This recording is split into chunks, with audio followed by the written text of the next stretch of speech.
Editor's note: in our latest Facebook Live interview, please like our Facebook page to see more of these events. Jacob Heilbrunn, editor of The National Interest, sat down with Robert W. Mary, editor of The American Conservative, to discuss the idea of a bloc-based world order, healthcare, the fall of the Roman Republic and more. Robert Mary recently wrote an article on the best and worst presidents in American history. An excerpt of the article can be found below.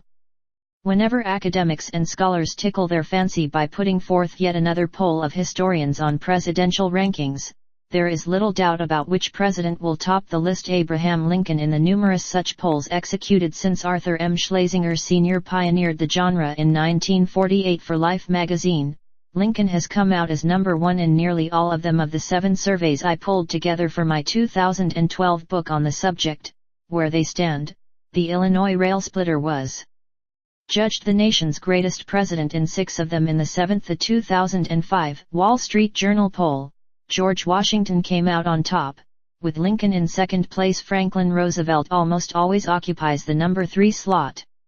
As the nation prepares to observe Memorial Day, it might be a fitting time to ponder just what constituted Lincoln's greatness. One could begin with his personal qualities and note the encomium of the political historian Thomas A. Bailey of Stanford. Lincoln, he wrote in 1966, was undeniably a great man, in spirit, in humility, in humanity, in magnanimity, in patience, in Christ-like charity, in capacity for growth, in political instincts, in holding together a discordant political following, in interpreting and leading public opinion, and in seizing with bulldog grip the essential idea of preserving the Union. What Bailey seems to be saying is that Lincoln was a political genius who also happened to be saintly. That is an easy case to make, but presidential greatness ultimately is a matter of presidential performance. Greatness is as greatness does, and it might be worth speculating on what likely would have happened to Lincoln's standing in history if he had lost his 1864 re-election bid. He almost did, in fact.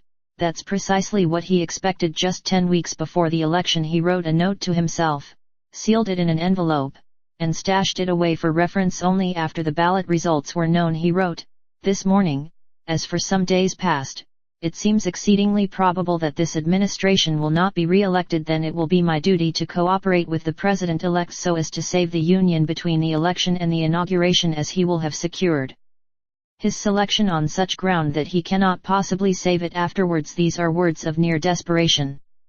The central reason for Lincoln's beleaguered state was the war. 4 long years of the worst carnage the country had ever seen or likely would ever see again, with little apparent prospect for victory.